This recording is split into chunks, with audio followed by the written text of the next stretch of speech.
ओम श्री साई राम। कृष्ण कृष्ण कृष्ण राधे राधे राधे राधे कृष्ण गोविंद गोपाल कृष्ण नारायण साई गोविंद गोपाल कृष्ण नारायण गोविंद गोपाल कृष्ण नारायण गोविंद गोपाल कृष्ण नारायण गोविंद गोपाल कृष्ण नारायण कृष्ण कृष्ण कृष्ण राधे राधे राधे राधे कृष्ण गोविंद गोपाल कृष्ण नारायण। ओम श्री साई राम।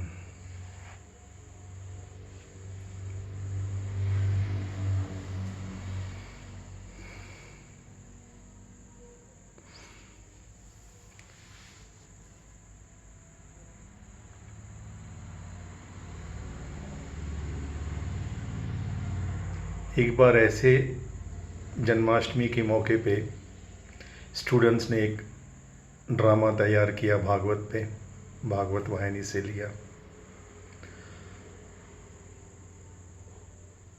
जब भी students drama करते हैं तो स्वामी उनकी जो एक्टर्स हैं वो भी स्वामी चुनते हैं, टिक करते हैं। स्क्रिप्ट भी स्वामी के पास पहले जाती है, लड़के लिखते हैं और वो स्क्रिप्ट फिर स्वामी अप्रूव करते हैं, वार्डन अप्रूव करता है, फिर स्वामी अप्रूव करते हैं। और रिहर्सल पर भी स्वामी स्वयं स्टूडेंट्स की रिहर्सल पूर्ण चंद्र में, और फिर ऑडियंस बन के खुद ही उस ड्रामा को इतना एंजॉय करते, इतनी एक्साइटमेंट से कि जैसे पहली बार देख रहे हैं। वो उनका रोल प्ले है। He is incarnation of perfection. तो वो जो ड्रामा बच्चों ने तैयार किया था, फाइनल रिहर्सल डे था, वो ड्रामा एक्चुअली जो मेन ड्रामा था उसमें जो मेन रोल था वो कृष्ण का, युधिष्ठिर का, अर्जुन का, सभी पात्र, द्रौपदी का, सबका रोल प्ले था, मेन रोल प्ले। और बैकग्राउंड में ये पूरी कहानी चल रही थी। तो सिर्फ एक सीन में उनको ये बैकग्राउंड दिखाना था भागवत का कि परीक्षित जब जाते हैं उनको श्राप क्यों मिलता है। क्योंकि भागवत की शुरुआत ही वहीं से हुई कि परीक्षित भूख और प्यास से भटकते भटकते जंगल में एक ऋषि की कुटिया में जाते हैं। और क्योंकि ऋषि उस वक्त अपने ध्यान में थे और उन्होंने परीक्षित की वो आवाज़ नहीं सुनी, और परीक्षित क्योंकि राजा थे, बहुत भूख प्यास में थे और विधि का विधान भी था, तो ऐसे सज्जन राजा को भी उस वक्त एक अहम, वही स्वामी कहते हैं ना, जब आप राजा का वेश पहनते हो तो वो ड्रेस पहन के वो कुर्सी से, वो डेकोरेशन से अच्छे भले आदमी को अहम आ जाता है कि मैं सचमुच ही राजा हूँ, और उसके अहम को हम बढ़ावा देते हैं उनके दरबारी महाराज की जय हो। ये भी स्वामी ने मुझे एक बड़े ही अच्छे संत के लिए कहा था। वो जब भी मुझे मिलते तो प्राइवेटली मुझे कहते, स्वामी तो साक्षात भगवान है, वो तो शिव हैं। बहुत अच्छे संत थे, लेकिन जब वो अपने भक्तों के बीच में रहते तो कहते थे कि मैं ही सब कुछ हूँ।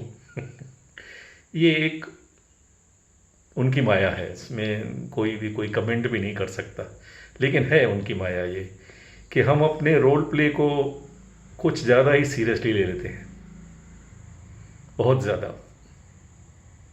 स्पेशली अगर वो रोल किसी पावर सत्ता का रोल हो तो अच्छा भला डिवोटी, अच्छा भला इंसान भूल जाता है। फिर वो अपने आप को ही, वो युधिष्ठिर हो कि परीक्षित हो कि ए हो या बी हो या सी हो। और इस कलयुग में तो एक चिंगारी काफ़ी है। राजा महाराज तो छोड़ो, एक गली का लड़का अगर कॉरपोरेट बन गया तो वो भी अपने आप को अपने पूरे वार्ड का भगवान समझने को लगता है। ये उसकी माया है, क्योंकि हम उस रोल प्ले से बाहर निकल ही नहीं पाते। बार बार मैं रिपीट करता हूँ, वैसे जैसे उस गरीब किसान को राजा का रोल मिला, क्योंकि मेन रोल प्ले करने वाला कलाकार नहीं आया था, इसलिए उसको ऐसे चांस मिल गया। तो उसको राजा की वेशभूषा, मुकुट सब मिल गया। वो जब उसने आईने में अपने आप को देखा, और एक सीन में जब वो बैठा सिर्फ वो सिंहासन पे, उसने देखा कि जो लोग गांव के मुझे अपने सामने खड़े नहीं होने देते, वो मुझे सलाम कर रहे हैं ड्रामा में। वो ड्रामा की सलामी भी उसके दिमाग में ऐसी बैठ गई। तो जब डायरेक्टर ने उसे कहा कि अभी आप ग्रीन रूम में ज़रा आराम करो, फिर हम आपको बुलाएंगे नेक्स्ट सीन के लिए, तो उसके मन में ऐसे ख्याल आया कि यार ये कहाँ फिर मुझे ऐसी ड्रेस, ऐसा ताज और ऐसी भूषा, ये इतने डेकोरेशन, ये तो मैं छोड़ ही नहीं सकता, भले मुझे कुछ भी हो जाए। उसके मुझे पैसे भी ना मिले, कोई गरीब इंसान, उसके लिए उस ज़माने में 10-20 रुपए जो मिल रहे थे बहुत कुछ था, उसका महीने भरने का काम चल जाता। बोला नहीं, ये भागो, हम झूठी सत्ता को भी नहीं छोड़ना चाहते। इंसान का मन ऐसा है, क्योंकि स्वामी कहते हैं सबकॉन्शियस माइंड हमारा, हम सचमुच सभी प्रिंस और प्रिंसेस हैं। हम मरना नहीं चाहते, क्योंकि इन सबकॉन्शियस माइंड हमें पता है कि हम अमर हैं। भले कॉन्शियसली हम भूल जाते हैं माया में, लेकिन सबकॉन्शियस माइंड में ये प्रोग्राम्ड है कि हम आत्मा हैं, हम अमर हैं। इसलिए जानते हुए कि सबको मरना है, फिर भी कोई मरना नहीं चाहता।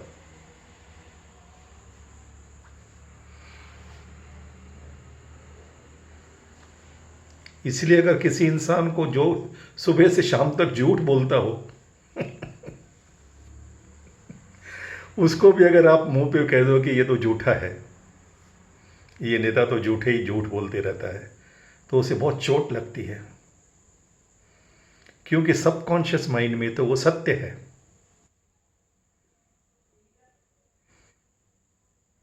उससे झूठ बुलवाया जाता है।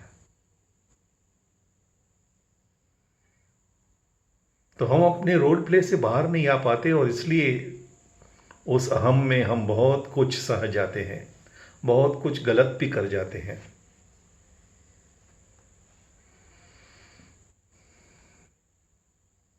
तो उस सीन में परीक्षित का ऐसा भागवत में लिखा है कि उसे ऐसे लगा कि मैं राजा हूं कि इस ऋषि मुनि को बुला रहा हूं और पानी मांग रहा हूं, और ये 2 मिनट के लिए अपना ध्यान छोड़ के मुझे पानी नहीं दे सकता। तो उस कुटिया में एक सामने से मरा हुआ सांप था, जो उसने वहाँ उनके ऊपर रखा और चला गया।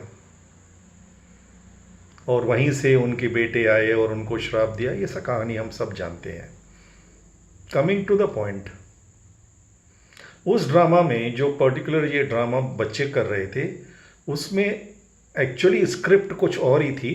उसमें एक सीन सिर्फ परीक्षित का था, बैकग्राउंड में दिखाते हैं परीक्षित को, यानी कोई पीछे से एक भजन गा रहा है और बीच बीच में जैसे कथा सुनाते हैं, बैकग्राउंड में कमेंट्री चलती है। उसमें ये बताया जाता है कि राजा परीक्षित को श्राप इसलिए मिला कि वो प्यास से गए और वहाँ उनको अहम के कारण वो गलत अधर्म कर बैठे। 1 मिनट के लिए उनके मन में वो किसी ने आके जैसे पजेज कर लिया हो। बाद में राजा बहुत पछताए थे कि उसको महल में जाके वो सोचने लगे मैंने क्या किया आज। बहुत बार हमसे ऐसा होता है, हम अपने स्वभाव के विपरीत कुछ काम कर लेते हैं और बाद में जब एकांत में बैठते हैं, इसलिए कहते हैं कि एकांत में बैठना बहुत आवश्यक है।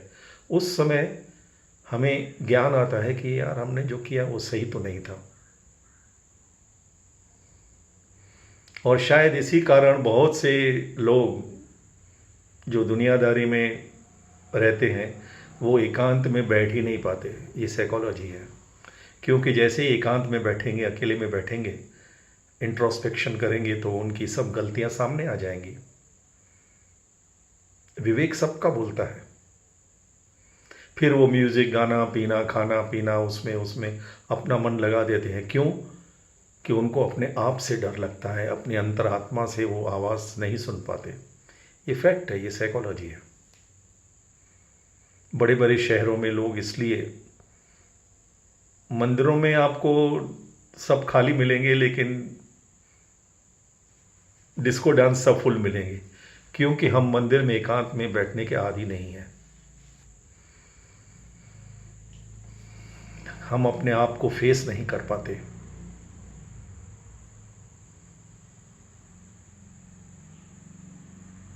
थोड़ा डाइवर्ट करना पड़ रहा है। एक और चिन्ह कथा है छोटी सी, इससे रिलेटेड। एक गांव में एक बहुत ही सज्जन, जिनकी बहुत लोग इज्जत करते थे। कुछ लोग सचमुच ही सज्जन होते हैं, कुछ एक मुखौटा पहन लेते हैं, ज़्यादा करके लोग। दे एक्ट गुड, यानी समाज उनकी बहुत इज्जत करता है। और वो भी वो समाज में अपना image, they are very image conscious people. ऐसे भक्त भी बहुत होते हैं, देशभक्त हो या प्रभु भक्त हो, अपना इमेज बनाए रखने के लिए वो कभी कभी एक ऊपर अपने मुखौटा पहन लेते हैं, यानी समाज उनकी बहुत इज्जत करता है। वो होते कुछ और, इसलिए स्वामी कहते हैं you are not one but three persons. One, what you think you are. Second, what others think you are. And third, what you really are. तो गांव में सब उनकी इज्जत करते थे। वो भी गांव में ऐसे तो बहुत ही अच्छे चलते थे सबसे, लेकिन उनका मन चोर था। You are what your mind is. If your mind is good, there is no religion, no situation bad for you. But if your mind is bad, there is no religion, no situation good for you. अगर आपका मन चोर है तो कोई भी situation, आप मंदिर में भी चोरी करोगे। और अगर आपका मन त्यागी है, बैरागी है, तो आप संसार में भी लेट गो, लेट गॉड। ऐसे उदाहरण हमने अपनी ज़िंदगी में बहुत देखे हैं। तो उस मंदिर में एक कृष्ण का मंदिर था और कृष्ण को एक मुकुट था। उसमें एक बहुत ही ब्यूटीफुल डायमंड किसी ने डोनेट किया, लगा दिया उसको। जैसे ही उन्होंने वो डायमंड देखा तो इनके मन में चोर जाग गया। उनको रात को नींद ही नहीं आया, यानी उस इच्छा ने कि ये डायमंड मुझे ही मिलना चाहिए, उनकी नींद हराम कर दी। अब सजन है, क्या कर सकते, चोरी भी करनी है, डायमंड चाहिए। तो उन्होंने सुबह 3 बजे उठ के, पुजारी के आने से पहले, उसे पता था कि पुजारी आएंगे, इस भगवान को स्नान कराते हैं। और उन्होंने ये भी ऑब्ज़र्व किया कि वो सब स्नान करा के मुकुट रख के फिर बीच में 5 मिनट के लिए कुछ रिचुअल के हिसाब से, सामने ही उनका घर था, वहाँ जाते हैं। तो उन्होंने सोचा कि ये टाइमिंग, उन्होंने पूरी वो प्लानिंग कर दी देख के। उन्होंने वैसा ही एक नकली हीरा बना के उसी साइज़ का अपनी जेब में लेके, जैसे ही पुजारी उस बीच में गए, उन्होंने वो हीरा बदली कर दिया और अपनी जेब में रख दिया। संयोग से उस वक्त उस पुजारी का छोटा लड़का 10 बरस का, वो भी पिताजी के साथ उठता था और वो कुछ लेने के लिए मंदिर में आया। पिताजी ने कहा बेटा जाओ, मैं ये कुछ भूल गया हूँ। तो उसने उस सज्जन को, जो समाज में सज्जन थे, बहुत ही इज्जतदार थे, धर्म के ठेकेदार, उनको ये हीरा चुराते हुए देख लिया। बच्चा तो बच्चा है, उस वक्त तो बच्चे को उसने डरा के चुप करा दिया। लेकिन बाद में बच्चे ने अपने पिताजी को, क्योंकि इस गांव में सब लोग जैसे आए, बच्चे ने पिताजी को बता दिया और सबके सामने बता दिया कि ऐसी बात मैंने सुबह देखी। और फिर सब ने ऑब्जर्व किया कि ये हीरा तो नकली दिख रहा है। नकली तो नकली है, दूर से भले असली दिखे, नज़दीक जाओगे तो नकली और असली की पहचान हो जाती है।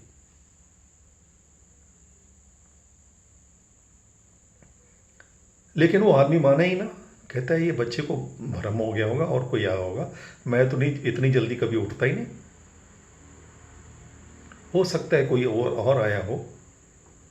सबने कहा हाँ, ये तो इतने बड़े आदमी हैं, इनको क्या कमी है, ये ऐसा क्यों काम करेंगे। बच्चे को कुछ गलतफहमी हुई होगी। अब बच्चे को भी इतना डांटा, उसके पिताजी ने भी डांटा कि तुम कैसे कर सकते हो ऐसे, इतने बड़े आदमी के लिए ऐसे इल्ज़ाम लगा रहे हो। पंच बुलाए, ये किए, लेकिन रिपोर्ट तो हुई, पंचायत हुई। लेकिन पंचायत में इस बच्चे के अलावा कोई उनके खिलाफ कोई सबूत था भी नहीं और किसकी हिम्मत भी नहीं थी कि उनके खिलाफ कोई शब्द भी बोल सके। बहुत पावरफुल आदमी था वो। तो उनको बरी किया गया, और जब बरी हो गए तो बहुत बाड़े ताजे के साथ, जैसे नेता लोग बरी होते हैं बाजे गाजे के साथ उनको लेके प्रोसेशन में उनके घर सब परिवार, रिश्तेदार, मित्र, उनके सपोर्टर्स सब आ गए। बहुत धूम धड़ाक जैसे महफिल जम गई। पूरा दिन वो कार्यक्रम चलते रहा, वो भी उसमें नाचे गाए सब, जय जयकार। उनकी तो जैसे शान और बढ़ गई कि ये तो इतने महान है, इनके लिए तो ये सोचना भी पाप है। जब सब चले गए, सब थक गए, तो सब अपने अपने नमस्कार करते विदा लेके खा पी के सब चले गए। और ये भी अपने बेडरूम में आए और थक गए थे। सब अपनी मालाएं जो पहनी हुई थी सब निकाले और सीधे वॉशरूम में गए और अपना मुंह धोने के लिए। जैसे ही उन्होंने मुंह धो के आईने में देखा तो आईने से आवाज़ आई, तू चोर है।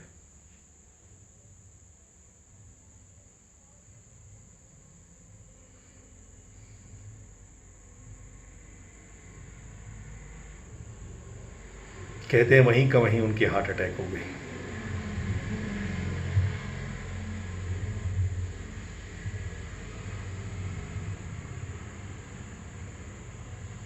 कॉन्शियस तो बोलता है, लेकिन पहले ज़माने में इसलिए लोग एकांत, इंट्रोस्पेक्शन, एकांत के लिए समय ही निकालते थे। स्वामी तो ये कहते हैं कि कोई मेडिटेशन वगैरह करने की ज़रूरत नहीं, क्योंकि मेडिटेशन तुम करोगे किससे? अपने मन से। तुम्हारा मन ही तो चोर है, वो तुम्हें अपनी तरफ क्यों लेके आएगा? वो सब जगह तुम्हें घुमाएगा, सब मंदिर, ये वो सब हिमालय लेके जाएगा, अपनी तरफ वो लाएगा नहीं, क्योंकि वो खुद चोर है। इसलिए पहले जब तक मन शुद्ध नहीं हुआ है तो मेडिटेशन करने में कोई लाभ नहीं होगा। अगर कोई चोर मेडिटेशन करेगा तो उसको चोरी करने की और पावर आ जाएगी, उसकी कंसंट्रेशन और बढ़ जाएगी और अच्छे ढंग से चोरी करना शुरू करेगा। इसलिए पहले मन शुद्धि, और मन शुद्धि के लिए स्वामी ने कहा पहले एकांत, साइलेंस, सिटिंग। जितना हो सके दिन में बार बार, स्पेशली बिजनेसमैन, क्योंकि वही एक फील्ड है जहाँ पे आदमी जरा जरा सी बात में गड़बड़ी होती रहती है, अपनी तरफ से या अगले की तरफ से। फिर जजमेंट नहीं आती उस वक्त। मेरे साथ एक बार ऐसे हुआ, किसी बहुत ही सज्जन ने, हमारे बिल्डिंग में कुछ स्लैब पड़ रही थी, लेबर काम कर रहे थे, वो काम के बीच में कोई आया और उस ज़माने में 10,000 रुपये बहुत थे, 1980s की बात है।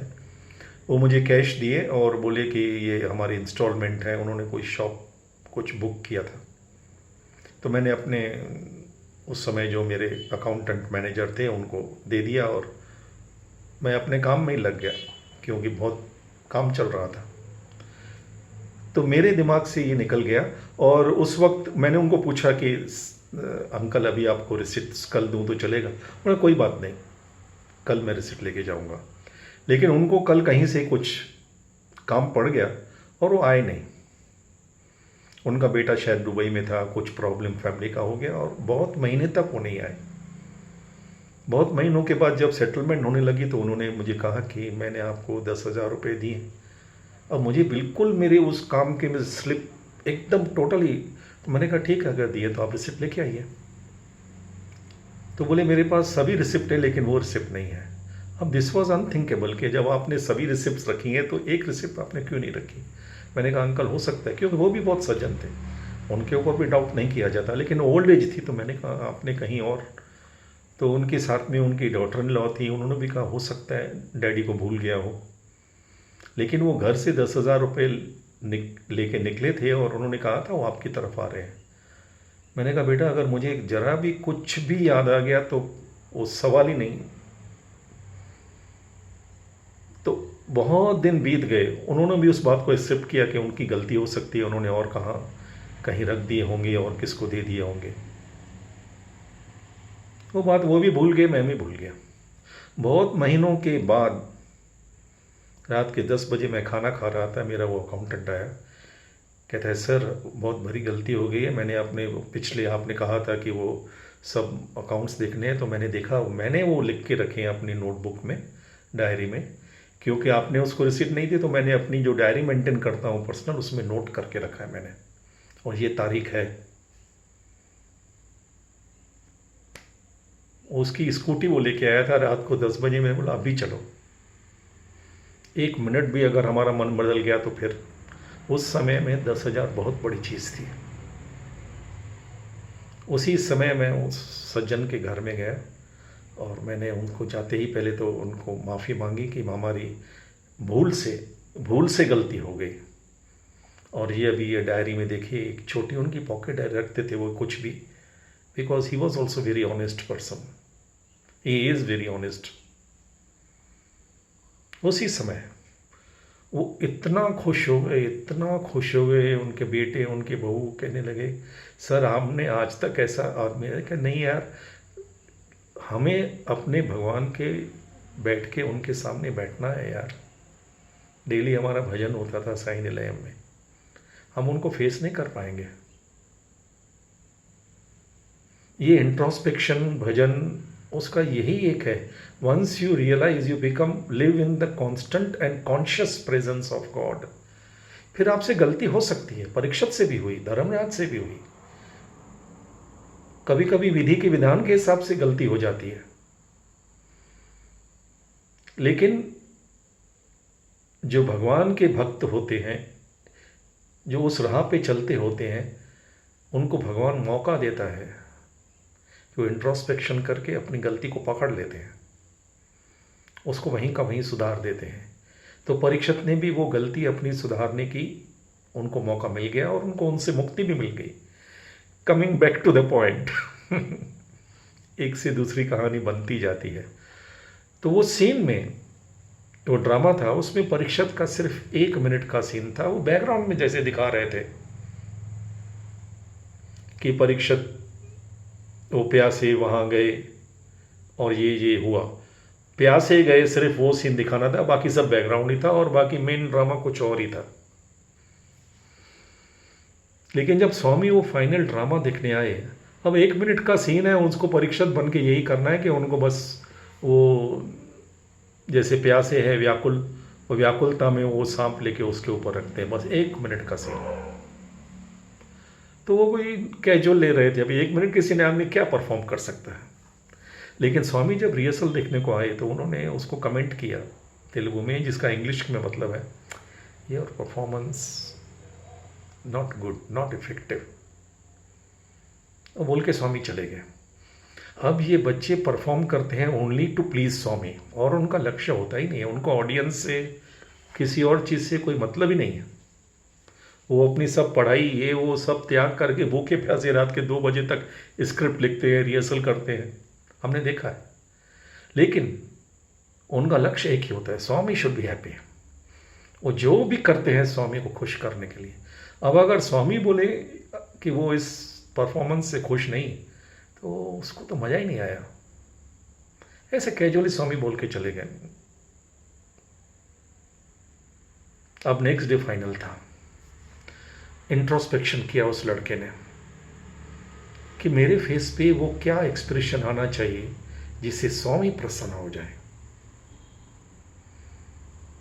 और जब आप सिंसियरली इंट्रोस्पेक्शन करते हो तो उसको अंदर से भगवान की आवाज़ आ गई कि जब तुम एक थर्स्टी प्यासे का रोल करते हो तो तुम्हारे फेस पे वो प्यास दिखनी चाहिए कि सचमुच तुम भूखे प्यासे भटकते हुए वहाँ पे आए हो। दैट एक्सप्रेशन, बॉडी लैंग्वेज वैसे होनी चाहिए। तो उन्होंने क्या किया, लड़के ने पूरी रात, जब से ही वह शाम को इस रिहर्सल से आया, नेक्स्ट डे शाम को ड्रामा है, 24 घंटे उसने पानी नहीं पिया।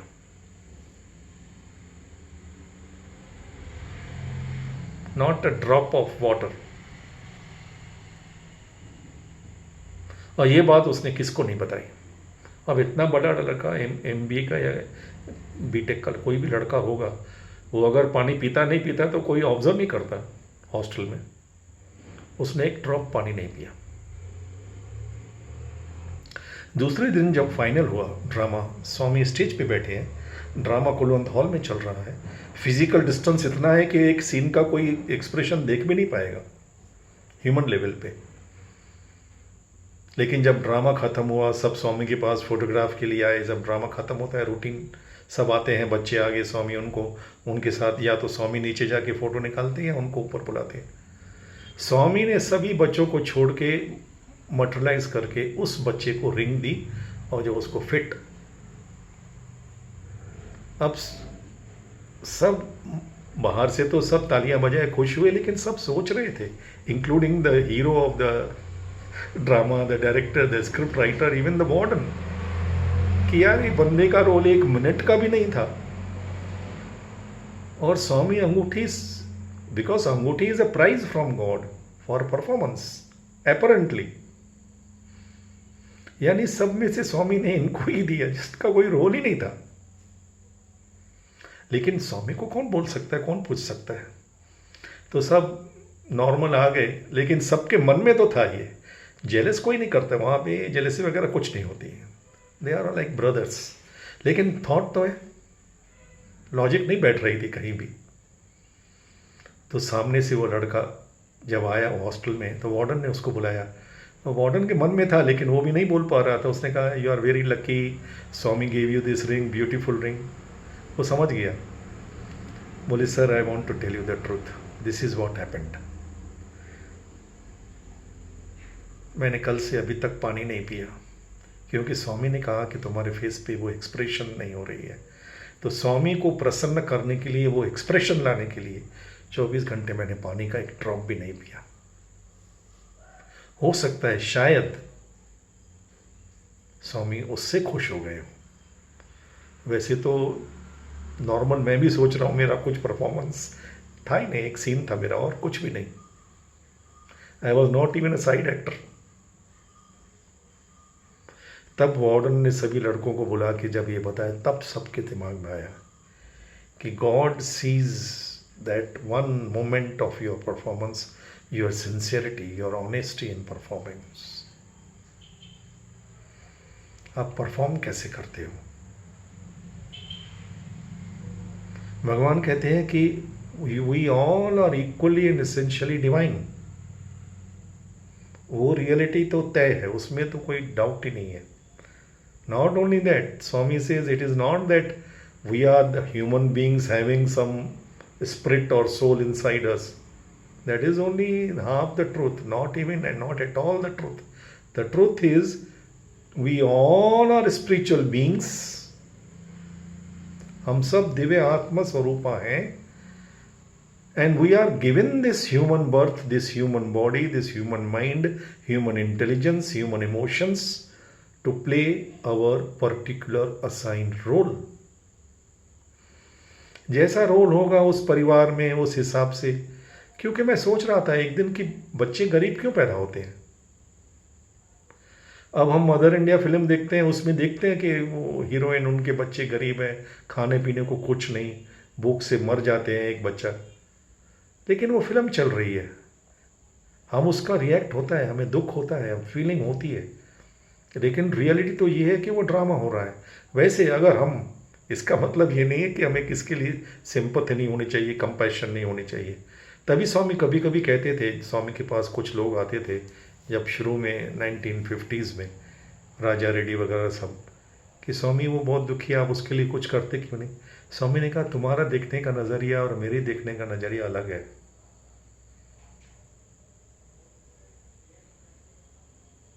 कस्तूरी जी को बहुत स्वामी ने ये डेमोन्स्ट्रेट करके बताया कि ये क्यों जन्म से अंधा है, उसका भी कारण है।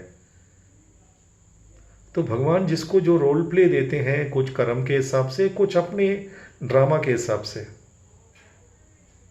उस रोल प्ले के हिसाब से उसका जन्म, उसकी बॉडी, उसका माइंड, उसका मन वैसे प्रकार से मिलता है। लेकिन अगर भगवान, मेरी एक खुद की कजिन सिस्टर, वो यंग एज में उनके हस्बैंड गुजर गए, तो वो उस वक्त नई नई डिवोटी बनी थी, तो मुझे उन्होंने पूछा हरीश भगवान ने मेरे से ऐसा क्यों किया?